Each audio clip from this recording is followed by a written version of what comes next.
Welcome to the Movie in Your Mind podcast, where we dive into classic movies that have left a significant cultural mark, but that our guests have somehow never seen.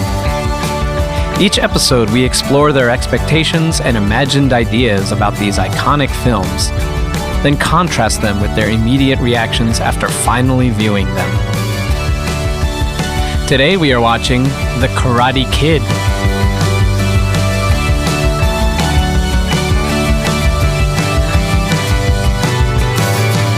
All right, welcome to the Movie in Your Mind podcast. We are joined by television editor Tamar Federknopp, and today we are going to be looking at The Karate Kid. Hello.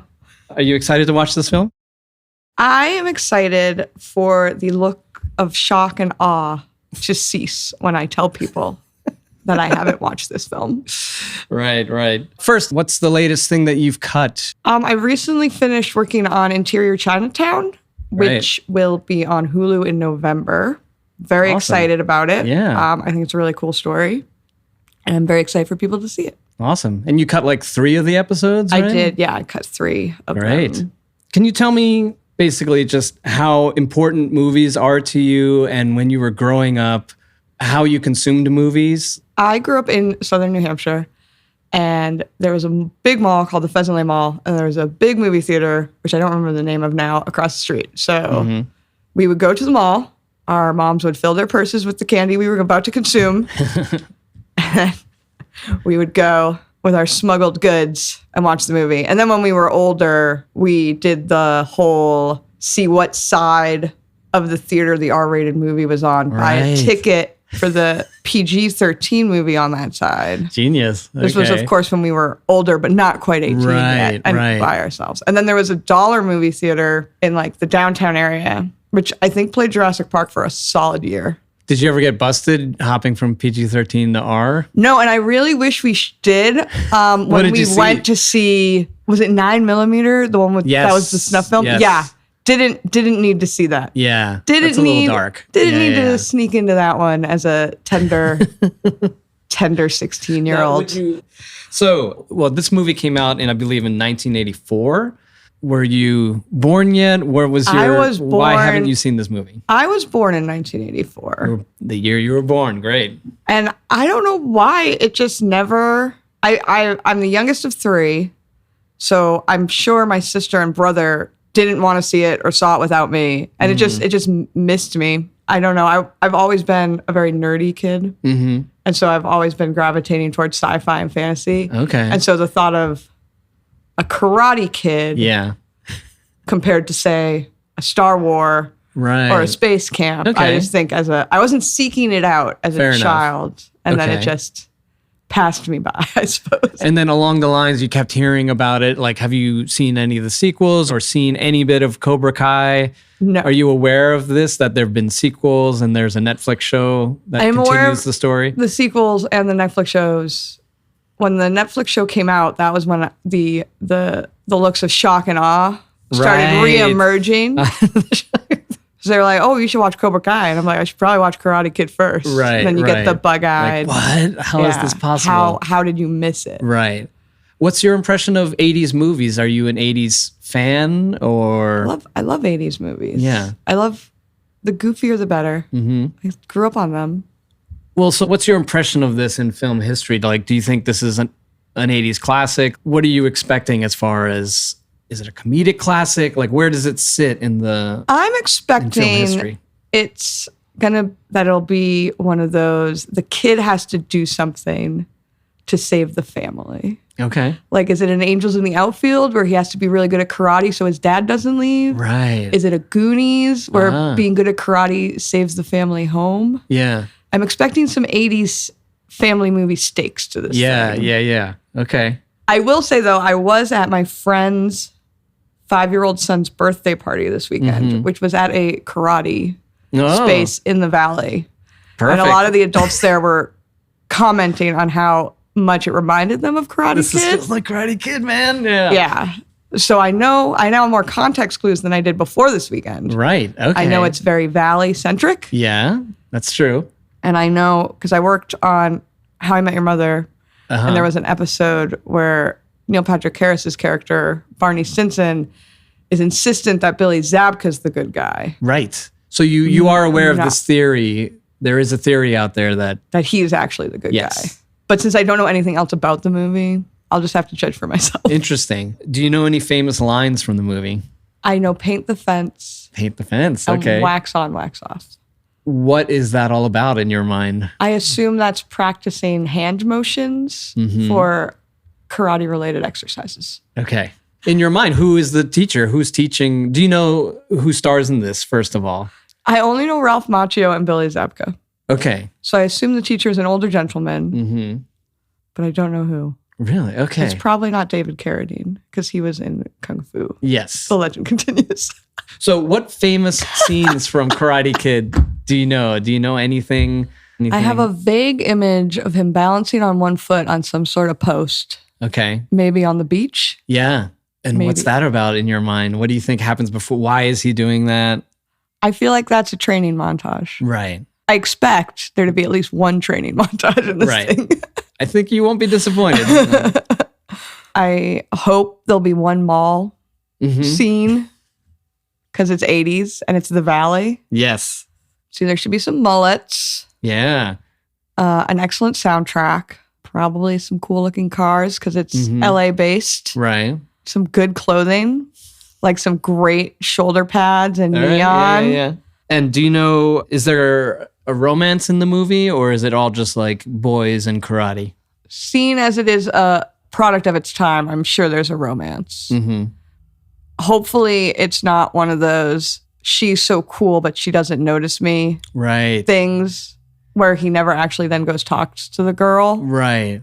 But is then somehow spurned by her still. Right. Maybe he steals a girl from Billy Zabka. Maybe. Okay. Does the girl have a perm? I'm sure there's one perm. But in your mind, the wrong way to do it would be for her just to be like the silent, sexy type and have no personality that he's vying for. You want like a real character. I would like a real three-dimensional character, not just a trophy to be won. Right. Fair enough. Obviously, since you're an editor, you know film structure and things like that. Like, what do you think happens in Act 1 and what kind of inciting incident? You'd mentioned it's a family movie and he's got to use karate to either keep the family together or something like that. So what would the inciting incident be? I mean, there has to be stakes. So Act 1 would set up the stakes. Maybe, I don't know, one of his parents loses their job and he has to win some sort of prize money through karate to help. Okay. And then he'll maybe enter a competition and get beaten badly. Right. And then find a teacher. Okay. And then at the end, win the whole thing. Yeah. Okay. What do you think happens in the end? Well, I feel like he would win it all. Despite all odds. Okay. I also don't gravitate that much to sports-related movies. Right. So it's probably why I'm such a blank slate to Fair enough. What 80s sports movies can you recall? Like, have you seen any that you enjoyed? Or is it, maybe I saw The Natural and that bored me to death, or Mighty Ducks or something like that. I did see Mighty Ducks. It was okay. It was just okay. All right. Yeah. I remember liking Cool Runnings. So that had the humor. Yes. I think that's on Disney Plus. Cool Runnings was excellent. Yeah, I don't know. I don't think there were many other sports movies from the 80s. I was more into The Neverending Story. Yeah, fair enough. More fantasy and sci-fi. Last Starfighter. Okay. Do you have any movies in your collection that involve martial arts, or are you kind of like, I can take it or leave it? I did. I remember towards the end of high school and early college, I was into the Crouching Tiger, Hidden Dragon. Legend of Drunken Master, Rumble in the Bronx. All those were quite entertaining. I haven't watched a movie like that in a while, but I like those, and I'll watch Michelle Yeoh do anything. Right. Okay. All right. Cool. All right. Well, are you ready to watch The Karate Kid? Sure. Finally. All right. Attention. Spoilers ahead. We are about to jump into our deep examination of the movie. So if you haven't watched it yet, I strongly recommend you do to fully enjoy this discussion. If you're already familiar with the film, here's a quick refresher to set the stage.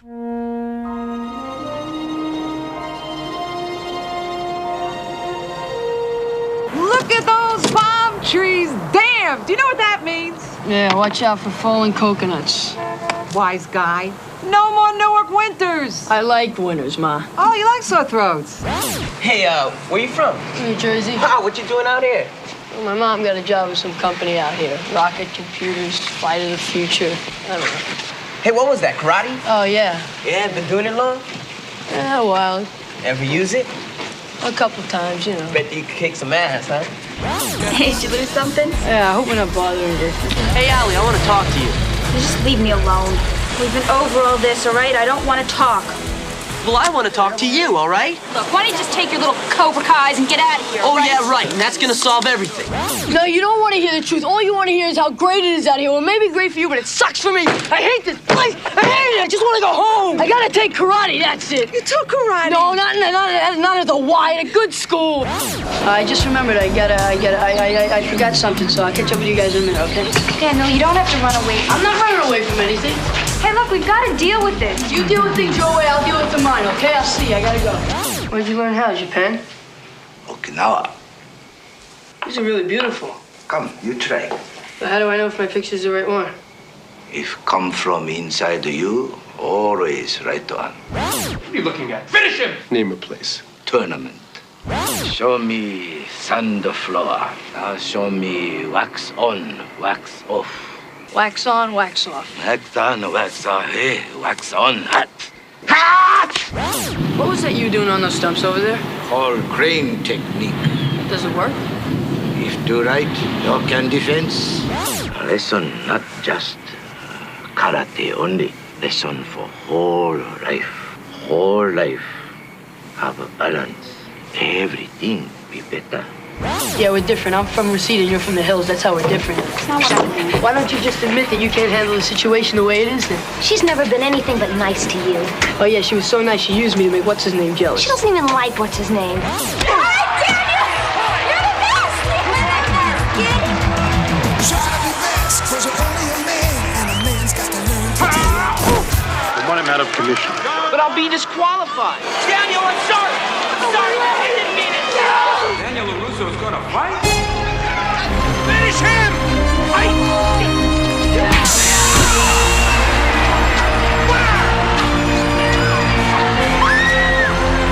You're all right, LaRusso. Thanks a lot. Hey! Mr. Miyagi! We did it! We did it! All right!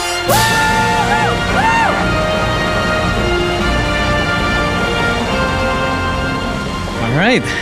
So we just finished The Karate Kid. Tamar, how do you feel? I feel like I was wrong about everything. And I forgot about the other 80s trope, which was high school movie Yeah. with teenagers and bullies. Yeah. And teenagers on bicycles. And teenagers There's a lot on of that. bicycles and parents being non-existent. Yeah, the mother was not around for a lot of it. She really wasn't. I was especially surprised when she wasn't around for the birthday. Right. I would think that her and Mr. Miyagi would team up on the birthday celebration. Right. But there's a shot where she's explaining how she's got a new job. She's going to be a manager now. And then, so I don't know if. That was a little confusing because she mentioned that in a restaurant. And he met her in a restaurant. It looked like she was setting a table. Right. So it's like, did she okay. move cross country to work at a restaurant? Which, you know, there's nothing wrong with that. But Yeah. But there's plenty of restaurants in New Jersey. Yeah. But I think that was just where the business meeting was. Yes, I think that's correct. I think she said something about computers or something. I think you're just supposed to take away that she's busy. But overall, how do you feel after seeing the movie? How did it? Well, first of all, I liked it. Okay. I liked that none of the characters seemed two-dimensional. How so? Well, you know, first of all, Elizabeth Shue has her own. She had her own silence. agency. Yes, There's the she word I had was looking for. She agency, had her exactly. agency, which is refreshing in an Yeah. 80s movie. It wasn't just two boys beating their chest. And, Right. And aside from the initial bullying with the radio on the beach, Right. Ralph Macchio kind of started the next two.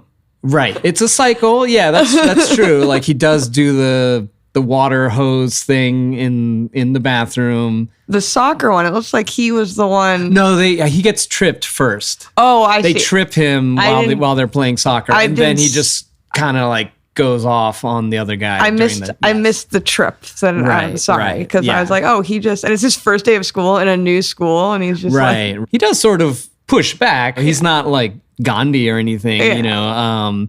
I guess this leads us to the whole theory of, is Daniel the actual bad guy? I don't think either of them are the villain. Mm-hmm. I think the head of the Cobra Kai is teaching these young men not how to be good sportsmen. Because he's like, you know, cheat to win. And at the end, Johnny Lawrence, thank you, he gets the trophy and he's like, oh, hey, you know, you're all right. Yeah. And it's kind of like, I mean, they're teenagers. I thought this was a pretty good portrayal of teenagers, except for the few suspiciously adult-looking teenagers in the tournament. But it's like he just broke up with his girl an indeterminate time ago. Maybe didn't go around about talking to her about it the best, but I mean, it's not like he's a 30-year-old who should know better. He's also a high school student. Yeah. You do a lot of dumb stuff when you're... So I wouldn't say either of them are the bad guy. I think he did bust up her radio. When I watched that this time, I was like, oh my God, that is over the line. Come on, Johnny. But that is especially in the 80s, you know, your boombox was your lifeline. That was like, it's like trashing your phone these days, you know. That is true. But there is a case to be made that he thought they were on a break. And Daniel LaRusso, this punk from New Jersey, is moving in on his lady when he has yet to make his case to get back together. Yeah, and she doesn't want to hear about it from him. Although Daniel does the same thing to her when she's trying to explain herself, and then he shuts her down. Was it they had a date at the country club, and then... He was going to pick her up at the country club, but then... Witnesses the weird dance, like her parents want... Forced kiss, yeah.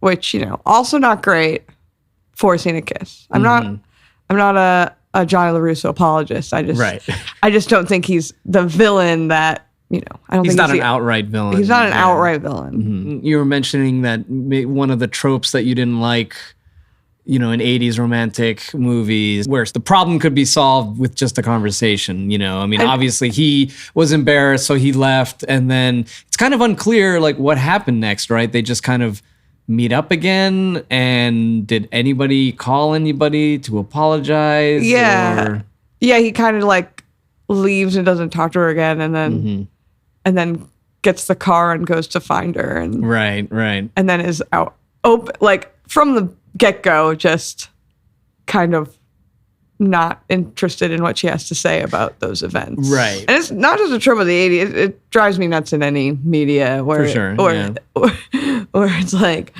one person tries to go and clear the air, the other one's like, I don't want to hear about it. And then later they're like, well, why didn't you tell me? And it's like, well, it wasn't for lack of trying. Right. Yeah. Maybe if you just let me talk, then we could have gotten somewhere. Do you think if you saw this earlier, you would have appreciated it more? Or do you think its value holds up in this day and age? I don't know if this was something that would have held my attention as a kid, just because I've never been that interested in sports. But I definitely appreciated for what it was now as an adult. I feel like the one thing I would have appreciated more as a kid was that I didn't live in LA, because I kept wondering where everything was. I was like, how? It's like, did they just leave him at that beach? How is he getting back home? Totally. Like, if he's in Reseda. That's pretty far. Yeah, I know. They stay like, you know, the first scene on the beach is like an afternoon hangout, and then it cuts to night and they're still playing soccer and the girls are still there. And I'm like, and then the boys come with the bikes. Like they just rode their dirt bikes from Encino out to the beach. And I think that's kind of one of the fun sort of movie cliches where you think, just like in Brooklyn, like friends will just walk down the street on the sidewalk, and you'll see somebody on a stoop, and you know all your friends are in town on the same block. And in California, you can go from the deep downtown to the beach in 5 minutes, and then you can ride your bike here. But that's kind of that movie magic that is on display, right? What'd you think of the music? I loved the music. It was very good. It was very 80s. I'm never one to really notice music because I get so absorbed in the story. So when the best it's good music. When the best around came, I was like, that's where this is from. Yep. I was a little disappointed we didn't see a training montage. I know.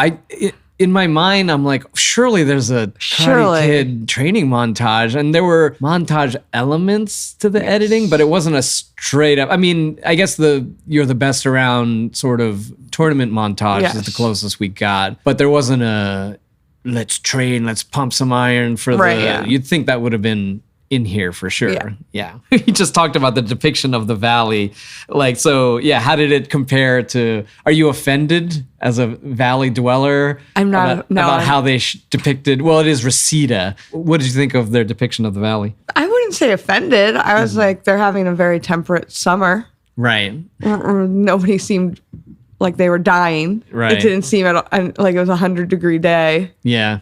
Maybe this is pre-climate change. This or might be something, pre-climate change. It was 40 years ago. Yeah. Although I guess it is the school year. Oh, yeah, so because it might be they September, got there. October. Yes. Yeah. Because then there was the Halloween.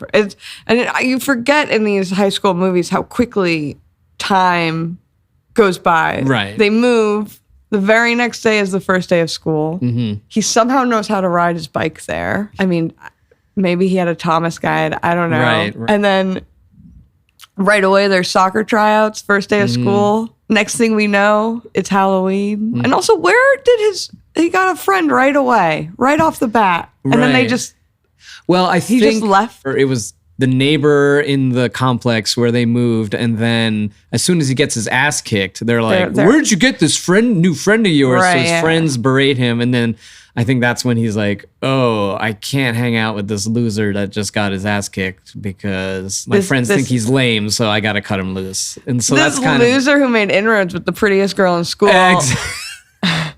That's a really good point. A Like, full yeah. 2 hours after moving to California. Exactly. Yeah. Like, yeah. If they were smart, they would have stuck with Daniel. It's and, like yeah. clearly he knows a thing or two about. Yeah. He had some about- confidence. He went over with Yeah, the ball and, ball. Yeah, made some inroads. I'd say that's gold in high school. Yeah, you and could I just have mean, a they were friend the that only does two groups that. on the beach. They spent the whole afternoon staring at each other. He was the only one who went over and talked to one of the girls, and he got his ass kicked a little for it. Right. But come on, It's pretty lame. pretty I don't lame know. pretty lame on those guys. Pretty lame. What'd you think of the romance between Elizabeth Shue and Ralph Macchio? I liked it. I really did. I was consenting is a bad word, but it was not one-sided, Right, which I right. appreciate. Because too many times you see like one person is mooning over the other and they never talk to it. But this Right. seemed consensual. They had some good chemistry. They weren't attached at the hip, which I like. Right. They had their own things going Yeah. on. She was always hanging out with her friends when he found her. There Yeah. wasn't like there were a bunch of other guys swarming around her, which I Right. did appreciate. Yeah.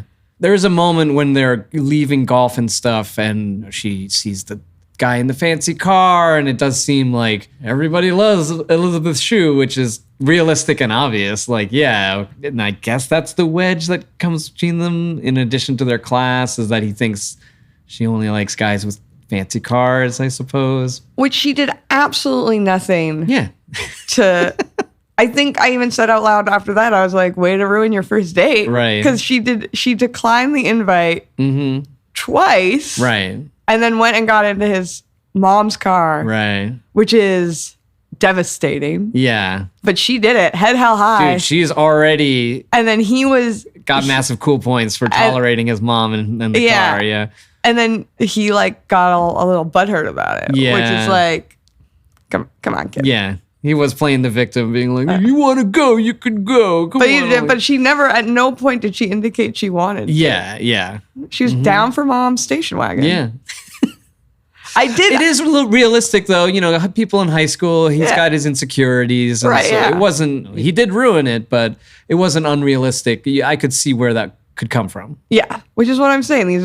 That's why I don't think Ralph Macchio or Billy Zabka were the bad guys, because they're just teenagers. Right. Granted, Billy Zabka could tone it down with the smashing of the stereos and whatnot. But I did notice at the beginning of the date, the car stalls. Elizabeth Shue gets in the driver's seat, gets the car going, and then at the end, he gets his car and is telling her how to start it and drive it. Which, okay, it's an old car, so yeah, maybe show her where the starter is. But he was like, now turn on the lights. I'm like, That's true. what are you doing? Right. She's already driven in this movie. Yeah, she's already knows how to drive stick. And like, we already touched on Johnny Lawrence a little bit, but yeah, what did you think of him and his group of like sort of toxic blonde 80s villain boys? I feel they were pretty cliche, and they set the tone for the classic 80s villains. They were pretty cliche, especially the one with the curly hair, with the really terrible roots. Yeah. You know, and also, you know, they didn't dye his eyebrows. Yeah.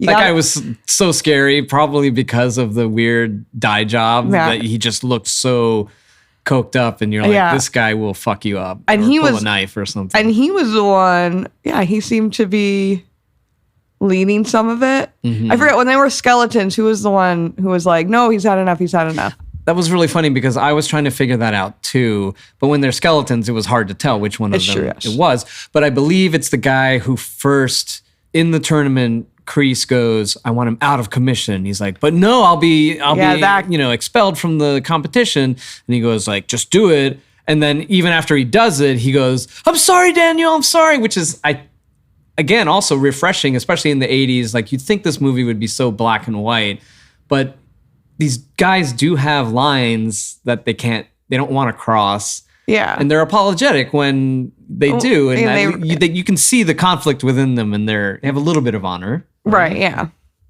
Which again is a bad teacher. Right. It's all just the bad teacher. Yeah.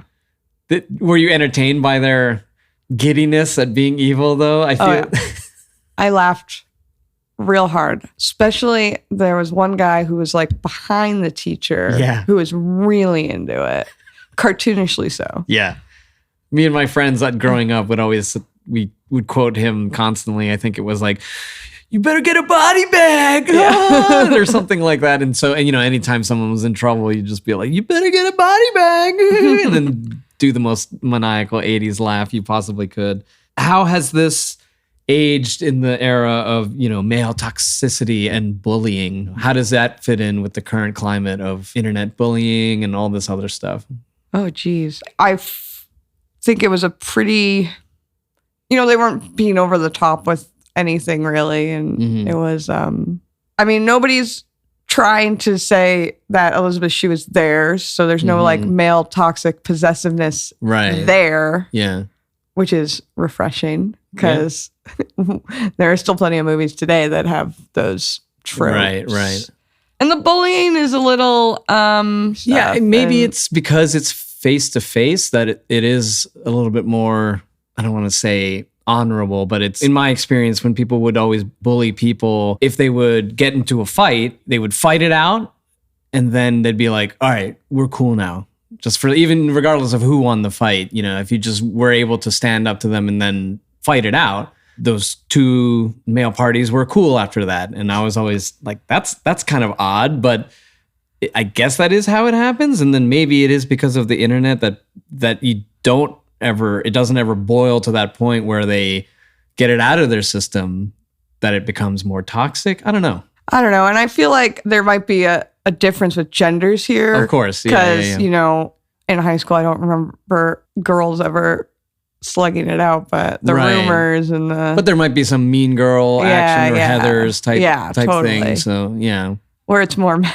mental and emotional. Right. Yeah, that's true. What did you think of Mr. Miyagi and Pat Morita's portrayal of him? You had no preconceived notions of who his sensei would be, so... No, although I do vaguely remember the chopstick and the fly. Right, I didn't know where it was from. It's one of those things that's in the zeitgeist, but you don't know where it's from. You didn't know that it was from this. I was like, oh, okay. I like that you got a little of his backstory. Mm-hmm. I was not expecting references to Manzanar, certainly. What's Manzanar? It was the internment camp for Japanese, and that's where his wife and his child were. Yes. Which is just north of here. It's like if you're on your way to Yosemite and Mammoth, you drive right by it. Wow. Okay. So it's, very real history they touched on. They didn't shy away from it. I don't know anything about the actor, so I don't know if he's a native speaker, if he was putting on an accent. He was putting on an accent. I think his body double, the stunt double for him, he apparently based a lot of his mannerisms and the way he spoke. He was fluent in English, and I think either second or third generation Japanese. He was in, he had a small role in Happy Days, but this was his biggest role. And then I think it was Oscar nominated. And it's funny because, it is a little bit magical Asian and, with his whole like pain suppression thing and a little bit Yoda-like. But then, like you said, when you get to know his backstory, which apparently they wanted to cut for pacing, but then the director was like, no, we got to keep this in because it totally humanizes him. And there's way more to his character than just being the wise old Asian guy who helps Daniel.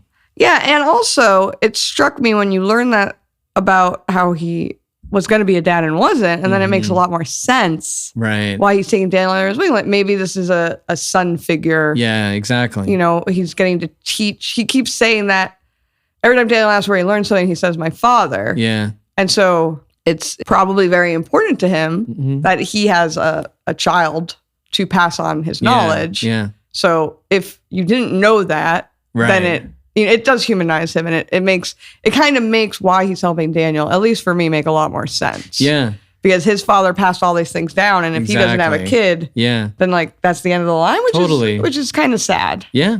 So I think, and then giving him a car was just how great is that? Yeah. Like, and then again, the mom's nowhere around. Yeah. Like, where did you get this car? But you're totally right. I think it connects to the idea of balance again, which he mentions, Mr. Miyagi mentions, and that they both need each other sort of equally. You know, he needs a father figure, he needs somebody to teach him karate, and then here Daniel is also someone to be taught and loved, and you know, he has all these things, and who can he give them to? He just can't share them with anything because he's so lonely. And it also makes him a little bit less of a creep, knowing that like he had a son and a wife and just lost them. And so, you know, he's an honorable person and he's just a widower and super depressed. And it's not for some other odd, nefarious reasons that he's hanging out with this teenage boy at all hours of the night. I mean, I never thought of him as creepy. This isn't a Doc Brown, Marty McFly situation. Right, but you were always like, where's the mom? Why is he hanging out with him so No, often, the more of the where's the mom thing was just funny to me because he was gone from 6 a.m. to the middle of the night. Yeah. And it's like before the age of cell phones. Right. So, but that's all 80s were just. It's 80s. Maybe it's also New Jersey, you know, she's just like, I trust you, Daniel. Yeah. I know you're a tough kid. And it's true. He's a city kid. Yeah. So she's the opposite of a helicopter mom. That's true. I mean, maybe on the other side of the spectrum where a little absentee mom action, but you know, you got to do what you can. She's a single mom in a new city, learning about computers. Did the movie live up to the title, or did the title make you think this movie was stupider than it was going to be? No, I think it exactly encapsulated what it was. A kid who did karate. I forget if I'm conflating this or RoboCop, but I think in the 80s, somehow they got away with the dumbest titles, but the most accurate titles. And you're like, this is exactly the right title. Because if they came out with some other title that was like, fight at the tournament or never let go, or you know, who knows what kind of lame crappy title, like the Karate Kid, it's dumb but it's awesome. Just like RoboCop. Yep. What else are you gonna call it? It's true. Did the wax on, wax off and paint the fence moment live up to your expectations? Or it's funny that you mentioned paint the fence, because I always think that wax on, wax off is the most iconic and popular. You're saying, what's a Karate Kid training technique? Wax on, wax off is the first one to come to mind. Well, I remember there was both, but yeah, that's pretty much what I thought it would be. Just a way to train the upper body and the hand motions. Right. But yeah, that was pretty. Did you like how he had to put in, I feel like he had to put in his 10,000 hours of work. Yeah. And it's kind of like that idea where, I can, show you how to do this once, but you got to do it over and over and over again. Yeah, you got to get that muscle memory. Yeah. And then he gets by, getting a lot of nice paint jobs and nice waxed cars, but then he gives him a car. So is that fair? That is true. I didn't think of the unpaid labor aspect of it. So yeah. What did you think of the crane kick? I know you knew you had an image of it. Yes. And did that deliver, or? I didn't realize it would come into play because his other leg was hurt. Yeah. So that was quite good. That really came out to his benefit. Yeah. I think in martial arts terms, it's a kind of laughable move because he says like there's no defense against it, but it just looks so cool. It's very iconic, raising your arms up like that as if you're like distracting him from something that all of a sudden this kick goes. It's I feel like it's iconic, and I don't care what martial arts people say. It's great. Now that I'm thinking about this, the one thing they needed to work in, though, was some sort of ab exercise. Because you can't do that kind of balancing posture. That's true. Without It's core. some heavy core work. Yeah, that's true. Although he's a teenager, so Yeah. Can teenagers just do it's stuff only us like in that? 40 Yeah, that have to worry exactly. about our core. Yeah. As an editor, what did you think of the pacing and the editing of the movie? Editing like music, I don't really notice it if I get absorbed in the story. So yeah, I thought it was paced pretty well. It moved. It is 2 hours, but I almost feel like when I think of Karate Kid, I don't think of it as a slog. You know, I'm always like, that feels like a tight 90-minute movie, you know? But there's actually a lot in there. There's a lot of the characters, and like you say, they give enough time to make them three-dimensional. I know you haven't seen Cobra Kai, but they extrapolate 3 more movies, right? There's the Karate Kid 1, 2, 3, and then I think the 4th one with Hilary Swank, and then a whole Cobra Kai TV series out of this one movie. Yeah. And it's really like, it's like an archaeological dig, because they're like, every single scene, you're like, yep, they take that and they run with that in the series. Oh, really? Yeah, and it's amazing. And it's a testament to how packed and tight this movie is, because there's a lot in there, you know, and the writer threw it all in there and it all works, and it's became so beloved that everyone was like, hey, let's explore every nook and cranny of this thing. Yeah. Does this make you want to watch any of the movies or the Cobra Kai? How do It you does feel make now? me want to watch Cobra Kai. Okay. Because I know the 2 actors are in it. And I want to see where their friendship has taken them Yeah. now that they've gotten over their childhood. I don't know if I want to watch any of the sequels to the I would movies. say 2. 2? Watch 2 and then leave the rest. Okay. Yeah. 2 is good, in my opinion. It's not as much of a classic as this one, obviously. You know, people aren't like, oh, 2 is like the Empire Strikes Back of Karate Kid movies. But I think it's very respectable. I enjoy it a lot. Second to last question. What did you think of Mr. Miyagi's pain suppression technique?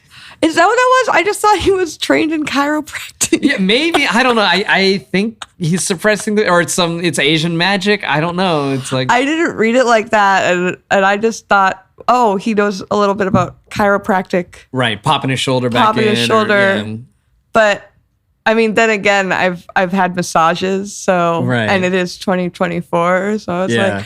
like my wrist been hurting, and I just went to a masseuse, and they spent like a half an hour just working it out. Working it out. I figured that's what he was doing. Fair enough. I thought it was like The Simpsons, where Homer becomes a chiropractor and he just throws people over the barrel. Like, I just thought he was you know what I mean? Right. Yeah. I didn't realize he was suppressing pain. Or they just waited for no one to be looking, and he was like, here are some 80s Steroids or Bengay. I was gonna say Mama's Little Helper, but that was Speed. Right. Is that what that is? Yeah. I'm trying to think. So, do you understand why this is a classic, and how did this compare to the movie you had in your mind for The Karate Kid? Well, it doesn't compare at all to the movie I had in my mind, because I was thinking it was more of a kid has to do good at sports to save the family. And Right. it was high school movie, Yeah. has to beat the bully to get the girl. Yeah. So I had my 80s genre wrong. But I can see why it's a classic. Mm-hmm. I can see why it is beloved by people our age who watched it as kids, because doing karate is awesome. Yeah. And it's also an activity a lot of our parents, I never did, my parents never let me, but my husband and his siblings did karate. Really? So Cool. I don't know if that was after everyone saw this, they wanted to do karate. Yeah, I'm sure or- it was kind of like the Top Gun for karate. Everyone enlisted after seeing this, I'm sure. But I think a lot of it holds up in that there's not too many teeth sucking in, like, ooh, that didn't age well. Right. Yeah, It's not like I Caddyshack comes to mind as a movie I hadn't a watched little rough. at all. Yeah. And then one day I was like, you know what, I need to watch Caddyshack. Everyone always talks about Caddyshack. And I was like, ooh, Yeah. everything but Bill Murray is kind Yeah. of a problem. Yes. And I didn't feel that way with this movie. Why do you think that is? Do you think it's just because it had so much heart, or it was like an underdog story, or why does it work? I don't know, as hard as Underdog Story, they've made sure to give everyone a background. So as you're saying, like Mr. Miyagi's not just the magical. And He is a little, which is not great, but Sure. it's not as, I don't know, pronounced as some Right. other movies would make it. Mm-hmm. I know we've talked about it a lot, just the fact that, nobody was being possessive over anyone else. And, there wasn't this weird, like, she's mine because whatever. Right. And Yeah. Because she's my property and this. Right, and get your hands off my girl. And nobody was in a locker room trying to look through a... Right. Right. There weren't a lot of pervy moments if you think about most 80s movies. Yeah. And, the school dance was very respectful, except for the guy throwing eggs at people. But but that was, it wasn't really, there was nothing gross about it. There wasn't. I know what you mean. I think maybe it's because the tone is family friendly, but there's still an edge and I don't know, it's just well done and the characters bring it to life. And like you were saying, you expected it some grounded sort of karate, that the mix of all that really hits home and makes it full of heart and real. 'Cause this could easily have been some family friendly movies, work when you're a kid and then you watch them later and you're like, okay, that's, that's kind of corny or weak or whatever. Whereas this has all that, but isn't lame. You know what I mean? It's still got that teenage angst and you really just connect with the characters, which I guess is a tribute to the writing of the characters and then the performances. Yeah. Right? So, and then the karate. How did the karate compare to the karate in your mind? Did you think that the action held up or was that... I know nothing about karate, so it all looked great to me. Yeah, okay. Cool. But I mean, they're kids at a karate tournament. Right. It's not supposed to be. It's not supposed to be an action movie. Yeah. It would be, it would be like going to a gymnastics competition or a movie about a gymnastics competition and being like, well, how does this compare to I, Tanya or something like or a movie about acrobats? It's like, I wouldn't expect people flying around the room. Sure. Or when it's a kids, not kids, they're high schoolers. Right. Would you have had a crush on Ralph Macchio as a kid if you saw this, or Johnny Lawrence instead? I don't know, because neither one is Han Solo.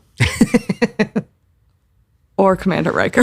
Right. Yeah. Any other elements that you think make this a classic? Oh, just that when they get to the apartment and the mom goes in with a box, just one box that's open, and he goes in with a bike and a suitcase. Right. And she's already unpacked a bunch of stuff. Oh, that's true. Including a clown. There's a clown? She's literally, when he comes in after talking to that kid, comes in and she has a clown figurine. She's taking out a box. So literally they just got to California after this long road trip. First thing I'm going to unpack. First thing. It's not a house is not a home. Right. Until the clown doll gets put on the shelf. I did not notice that. It's like, it's one of those with the porcelain head. Yeah. And it's like those 80s. Yeah. It's the first thing she unpacked. That's so funny. What a creepy thing to Not have. helping her son get the rest of the stuff out of the car. Just like, we got to get this clown on the shelf. Right. Also, talk about packing light. You're I know, crossing country and then you've got a box and like a sort of portfolio-like suitcase and a bike. Like, that's it, really? That's it. I mean, I guess that car's not going to make it too far with a lot of stuff. Maybe they had it shipped, but no, maybe. I mean, it looked like a fully furnished apartment. Yes, yeah, exactly. So, top 3 elements of the movie for you. Elizabeth Shue. Mm-hmm. Oh, Ralph Macchio was pretty cute. Mm-hmm. I liked how he was also up for anything. Yeah, he's got a very good can-do attitude. Very outgoing. Mm-hmm. He's not like a shitty teenager who'd be like, that's weird. He'd be like, hey, this old man in my apartment building is showing me how to like trim plants. I'm down to learn how to trim bonsais. Yeah, totally. That's pretty cool as hell. It is cool. And he learns how to pronounce his name right. And then, he's willing to step out of his comfort zone and learn new things. Totally. It's a good lesson to take away, I feel like. Yeah. And then the third thing, that bullying is bad, but you can defeat your bully. Yeah. In the karate tournament. Was it an apt climax that it was a tournament and not an actual fight? It has to be a tournament. And also because I feel like they agreed. Right. And that was when they were going to clear the air. Right. If it was a back alley fight, they were just taking pot shots at each other before. Right. It's not before they went and said, we're gonna settle this. Right. So if it was, maybe they would have just kept going back and forth forever. Yeah. Like the Capulets and the Montagues. Yeah. Maybe if they could just have had an all Valley tournament, the Capulets and the Montagues could have settled their score. You know? You know. I think we needed more all Valley karate tournaments. Yeah. I would watch that movie. Just make it official. Maybe that's it, because it's just like, this is the one that counts. Whereas otherwise they're just ping-ponging back and forth, being like, you did this to me, now I'm going to pour water on you, now I'm going to go do this. Yeah. All right. More All Valley. More All Valley. All right, thank you. All right, thank you. Thank you for listening to the Movie in Your Mind podcast. Don't forget to subscribe and leave a review. Follow us on socials, Instagram, Twitter, Threads, and Facebook. Email us at themovieinyourmindpodcast@gmail.com. Theme song track Odeon by Tomorrow's Tigers.